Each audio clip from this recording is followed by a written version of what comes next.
ایک بہت دولت مند آدمی تھا، لیکن اس کی بیوی اور بچے نہیں تھے۔ ایک دن اس نے اپنے تمام کارندوں کو رات کے کھانے کی دعوت دی۔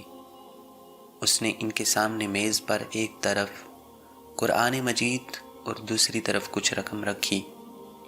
جب کھانے سے فارغ ہوئے تو اس نے سب سے پوچھنا شروع کیا کہ قرآن کا انتخاب کریں گے یا پیسوں کا۔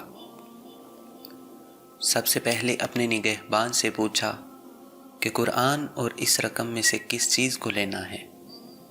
نگہبان نے بے شرمی سے کہا، میری خواہش تو یہ ہے کہ قرآن کا انتخاب کروں، لیکن مجھے قرآن پڑھنا نہیں آتا، کیونکہ میری مالی حالت کے مطابق اسی میں میرا فائدہ ہے۔ اس نے رقم لینے کا کہا۔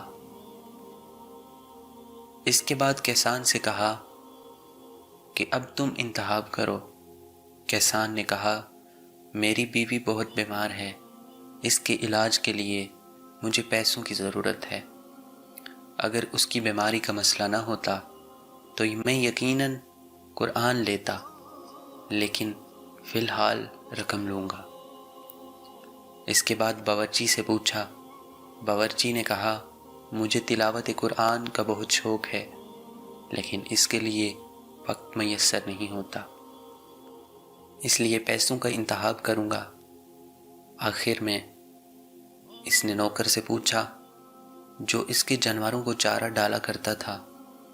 اس نے کہا، مجھے یقین ہے کہ تم بھی پیسوں کا ہی انتخاب کرو گے تاکہ کھانے کے لیے کچھ خرید سکو اور ان پرانے جوتوں کی جگہ کوئی نیا جوتا خرید سکو۔ اس لڑکے نے جواب دیا، یہ بات درست ہے کہ مجھے نئے جوتوں کی ضرورت ہے، یا یہ کہ مرغ خریدوں اور اپنے ماں کے ساتھ مل مل کر اسے کھاؤں، لیکن میں قرآن مجید لوں گا، کیونکہ میری ماں کہتی ہے کہ کلام الہی کا ایک کلمہ دنیا کی ہر چیز سے بہتر ہے، اور وہ شہد سے زیادہ شیریں ہے۔ اس نے قرآن مجید اٹھایا اور جیسے ہی کھولا تو اس میں 2 لفافے نظر آئے۔